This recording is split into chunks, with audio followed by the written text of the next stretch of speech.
டிஎன்பிசிலிருந்து இப்போ ஒரு முக்கிய அனௌன்ஸ்மெண்ட் வந்திருக்குது. அதாவது சர்டிஃபிகேட் அப்லோட் பண்ண போறவங்க இவங்களுக்கான ஒரு முக்கியமான அப்டேட் தான் இது. டிஎன்பிசியோட இந்த அப்டேட் இப்போதான் ஃபர்ஸ்ட் டைமா சொல்லியிருக்காங்க. ஏன்னா இது வரைக்கும் அந்த மாதிரி இல்லை, இப்போதான் நியூ அப்டேட் இது.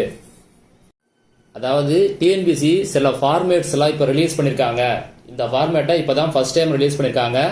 அதனால இந்த சர்டிஃபிகேட் அப்லோட் பண்ணவங்க மறுபடியும் அப்லோட் பண்ற மாதிரி இருக்கும். அதனால கொஞ்சம் கேர்ஃபுல்லா இந்த வீடியோவை மிஸ் பண்ணாம பாருங்க. ஃபர்ஸ்ட் அப்டேட் பத்தி பார்க்கலாம். அதாவது உங்க நேம்ல ஏதாவது ஸ்பெல்லிங் மிஸ்டேக் இருக்கு, இல்ல உங்க இனிஷியல்ல ஏதாவது ஸ்பெல்லிங் மிஸ்டேக் இருக்கு அப்படின்னா அதுக்கு என்ன அண்டர்டேக்கிங் லெட்டர் எழுதுறது அப்படின்னு சொல்லி ஒரு புது ஃபார்மேட்டை ரிலீஸ் பண்ணிருக்காங்க. அதை பார்க்கலாம். இதுதான் இந்த ஃபர்ஸ்ட் அப்டேட். அதாவது உங்க நேம்ல மிஸ்டேக் இருக்கு, இல்ல இனிஷியல்ல மிஸ்டேக் இருக்கு, அதை கரெக்ட் பண்ணதுக்கான முதல் அப்டேட் இதுதான். இதுல எப்படி ஃபில்அப் பண்றது அப்படின்னு பார்க்கலாம். இந்த ஃபார்மேட் எல்லாமே இங்கிலீஷ்ல தான் இருக்குது, தமிழ்ல அவைலபிள் கிடையாது. ஃபர்ஸ்ட் டேஷ்ல உங்க நேமை எழுதிக்கிங்க. அடுத்தது சன் டாட்டர் அப்படின்றது ஆப்ஷன் போட்டு சன்னா டாட்டர் இது எது தேவையோ அதை மட்டும் விட்டுட்டு மற்றது ஸ்ட்ரைக் பண்ணிக்கிங்க. அடுத்ததுல உங்க ஃபாதர் நேமை எழுதிடுங்க. அடுத்த டேஷ்ல hereby declare that spelling of my name initial உங்க நேம்ல தப்பா இருந்துச்சு எழுத்து பிழை அப்படின்னா அதை மட்டும் விட்டுடுங்க, இனிஷியல் அடிச்சிருங்க. இல்ல இனிஷியல்ல தான் ப்ராப்ளம் அப்படின்னா நேம அடிச்சிருங்க. has been wrongly mentioned as அப்படின்னு போட்டு அடுத்தது உங்க தப்பான பேர் பார்த்தீங்களா அந்த பேரை எழுதிருங்க. in the dash certificate அதாவது எந்த சர்டிபிகேட்ல உங்களுக்கு தப்பான நேம் இருக்குதோ அதை இங்க எழுதுங்க, அந்த சர்டிபிகேட் நேம். மறுபடியும் நோட் பண்ணீங்க. முதல் டேஷ்ல உங்க பேரு, ரெண்டாவது டேஷ்ல உங்க அப்பா பேரு, மூணாவது டேஷ்ல உங்களுக்கு தப்பான நேமு இல்ல அந்த இனிஷியல் இருக்குங்களா அதை எழுதிக்கங்க. அடுத்தது எந்த சர்டிபிகேட் அதை எழுதிக்கங்க. அடுத்தது மை கரெக்ட் நேம் இஸ் அப்படின்னு போட்டு கரெக்டா அந்த டேஷ்ல எது கரெக்டோ அதை எழுதிடுங்க. அடுத்தது டேட்டு பிளேஸ் போட்டுங்க. அடுத்ததுல உங்க சிக்னேச்சர் போட்டுங்க, உங்க நேம் எழுதிங்க, உங்க ரிஜிஸ்டர் நம்பர் எழுதிங்க, நோட்டிபிகேஷன் நம்பர் அண்ட் டேட் அதாவது எப்போ நோட்டிபிகேஷன் வந்துச்சோ அந்த டேட்டு நம்பரையும் எழுதிங்க. அதுல இப்ப இந்த அண்டர்டேக்கிங் ஃபார்மேட் யாருக்கானது அப்படின்னா உங்க ஃபாதர் மதர் நேம்ல மிஸ்டேக் இல்ல இனிஷியல்ல மிஸ்டேக் இருந்துச்சு அப்படின்னா இந்த அண்டர்டேக்கிங் லெட்டர் ஃபார்மேட்டை யூஸ் பண்ணணும். மேக்சிமம் எல்லாரும் கம்யூனிட்டி சர்டிபிகேட்ல தான் உங்க ஃபாதர் மதர் நேம் தப்பா இருக்கு, இனிஷியல் தப்பா இருக்குன்னு சொல்றீங்க. அதனால இந்த ஃபார்மேட்டை பொறுத்த வரைக்கும் மேக்சிமம் கம்யூனிட்டி சர்டிபிகேட் தான் அவங்க சொல்லியிருக்காங்க. இதுல முதல் டேஷ்ல உங்க பேரை எழுதிங்க, ரெண்டாவது டேஷ்ல உங்க அப்பா பேர் எழுதிங்க, மூணாவது டேஷ்ல நீங்க உங்களுடைய அட்ரஸை ஃபுல்லா எழுதிருங்க. அடுத்தது யாருக்கு கரெக்ட் பண்ணணுமோ அவங்க நேம் அதாவது ஃபாதர் மதர் இதுல யாருக்கு உங்களுக்கு தேவையோ அவங்கள மட்டும் வச்சுட்டு அடுத்த ஸ்ட்ரைக் பண்ணிடுங்க, அதாவது அடிச்சிருங்க. அடுத்து நேமா இனிஷியலான்னு பாருங்க, அது எது வேணுமோ அதை வச்சுட்டு மற்றதை அடிச்சிருங்க. ராங்லி மென்ஷன் as அப்படின்னு போட்டு அடுத்த டேஷ்ல என்ன தப்பான நேம் இருக்கோ இல்ல இனிஷியல் இருக்கோ அதை அங்க எழுதிடுங்க. அதுக்கு பிறகு இன்ஸ்டெட் ஆஃப் அப்படின்னு சொல்லி ஒரு டேஷ் இருக்கு பார்த்தீங்களா, அந்த டேஷ்ல எது கரெக்டோ அந்த நேமே இனிஷியலையும் எழுதிடுங்க.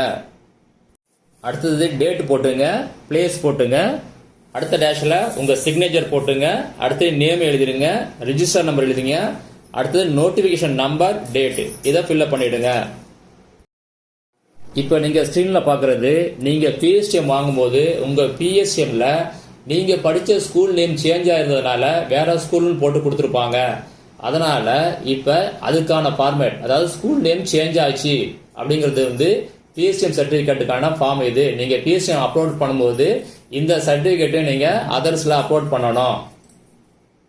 இந்த ஃபார்மேட் யாரு ஃபில்அப் பண்ணி இஷ்யூ பண்ணணும் அப்படின்னா ஸ்கூல் ஹெட் மாஸ்டர் இல்லைன்னா principal, district education officer, chief education officer. அதாவது ஸ்கூலுக்கு ஹெட் மாஸ்டர்கிட்ட வாங்கணும், காலேஜுக்கு பிரின்சிபால்கிட்ட வாங்கிங்க. டிஸ்ட்ரிக்ட் எஜுகேஷனல் ஆஃபீஸர் இது யாரு வாங்கணும் அப்படின்னா பிரைவேட்டா படிச்சாங்க பார்த்தீங்களா அவங்க வாங்கணும். அதே மாதிரி சீஃப் எஜுகேஷனல் ஆஃபீஸர் இவங்களும் இந்த பிரைவேட்டா படிச்சாங்க பார்த்தீங்களா அவங்கள்ட்ட வாங்கணும். போகும்போது இந்த பிரிண்டை நீங்க டவுன்லோட் பண்ணி கொண்டு போங்க. அவங்கள்ட்ட சொல்லும் போது நீங்க சொல்லுங்க டிஎன்பிசி இந்த ஃபார்மேட்டை தான் கேட்கறாங்கன்னு சொல்லுங்க. ஏன்னா அவங்க ஒரு ஃபார்மேட் வச்சிருப்பாங்க, அதில் தான் ஃபில்அப் பண்ணி தருவாங்க. டிஎன்பிசி அதை அக்செப்ட் பண்ண மாட்டாங்க. அதனால இந்த ஃபார்மேட்டை பிரிண்ட் எடுத்து கொண்டு போங்க. இந்த ஃபார்மேட்டில் நீங்கள் ஃபில்அப் பண்ண தேவையில்லை, அவங்களே ஃபில்அப் பண்ணிடுவாங்க. அதாவது உங்கள் நேம் எழுதுவாங்க, டாட்டர் ஆஃப்னு போட்டு ஃபாதர் மதர் யார் நேமோ அவங்க நேம் போட்டுருவாங்க. எந்த கிளாஸ் ஃப்ரம், அதாவது எந்த கிளாஸ் படிச்சீங்க அப்படின்னு போடுவாங்க. அடுத்து எந்த இயரில் படிச்சீங்க அப்படின்னு போடுவாங்க. அடுத்த 2 டேஷ்லையும் என்ன பண்ணுவாங்க அப்படின்னா ஸ்கூலோட நேமு முன்னாடி என்ன இருந்துச்சு, அதுக்கு பிறகு எப்படி மாறுனுச்சு அப்படின்னு ஃபில்அப் பண்ணி கொடுப்பாங்க. அடுத்தது பிளேஸ், டேட்டு, அவங்களுடைய சிக்னேச்சர் வித் சீல் இருக்கும். அவங்க சிக்னேச்சர் போட்டிருப்பாங்க, அவங்க நேம் இருக்கும், அவங்க டெஸ்டினேஷன் இருக்கும், அப்புறமேல அந்த ஸ்கூலோ காலேஜோடைய சீலும் கண்டிப்பாக அதில் இருக்கும். மறுபடியும் இதில் மறந்துடாதீங்க, அவங்களுடைய சிக்னேச்சர் இருக்கும், அவங்களுடைய சீல் இருக்கும், அப்புறமேல ஸ்கூலோடைய சீலும் இருக்கும், டேட்டும் கண்டிப்பாக வேணும். இதில் சைன் பண்ணுறவங்க கண்டிப்பாக கிரீனிங்கில் தான் சைன் பண்ணுவாங்க. நீங்கள் ஸ்கூலுக்கு போகும்போது அங்கே ஹெட் மாஸ்டர் இல்லாமல் இருப்பாங்க. சில ஸ்கூலில் இப்போ அசிஸ்டன்ட் ஹெட் மாஸ்டர் தான் இருப்பாங்க. ஆனால் அவங்க சைன் பண்ணும்போது ஃபார் போட்டு இல்லாட்டா இன்சார்ஜ்னு போட்டு ஹெட் மாஸ்டர்னு போட்டு சைன் பண்ணுவாங்க.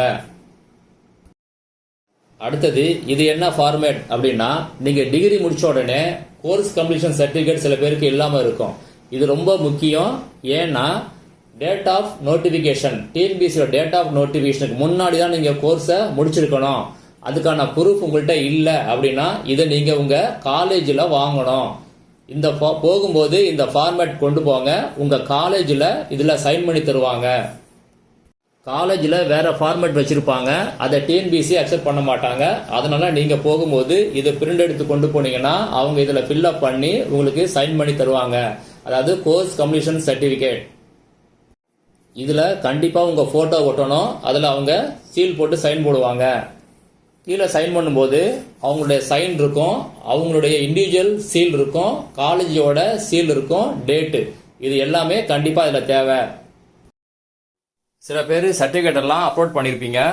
இப்போ இந்த மாதிரி ஃபார்மேட் உள்ள லெட்டரில் அப்லோட் பண்ணிக்க மாட்டீங்க. இப்போ மறுபடியும் இந்த ஃபார்மேட்டில் நீங்கள் லெட்டரை அப்லோட் பண்ணிடுங்க. ஒன்றும் ப்ராப்ளம் வராது. நீங்கள் இதை அப்ளை பண்ணீங்கன்னா பழசு கேன்சல் ஆகிடும் ஆட்டோமேட்டிக்காக. அதனால நீங்கள் இப்போ நியூ ஃபார்மேட்டில் இதை நீங்கள் தாராளமாக அப்லோட் பண்ணலாம். இந்த ஃபார்மேட்ஸோட லிங்க் எல்லாம் வீடியோ டிஸ்கிரிப்ஷனில் கொடுத்துருக்கேன், ஒரு தடவை செக் பண்ணி பார்த்துங்க. சில டைம் இந்த ஃபார்மேட்ஸ் எல்லாம் ஓப்பன் ஆகாது. நீங்கள் செட்டிங்கில் போய் கொஞ்சம் மாற்றிட்டு அப்புறம் ஓப்பன் பண்ணிங்கன்னா கண்டிப்பாக ஓப்பன் ஆகும்.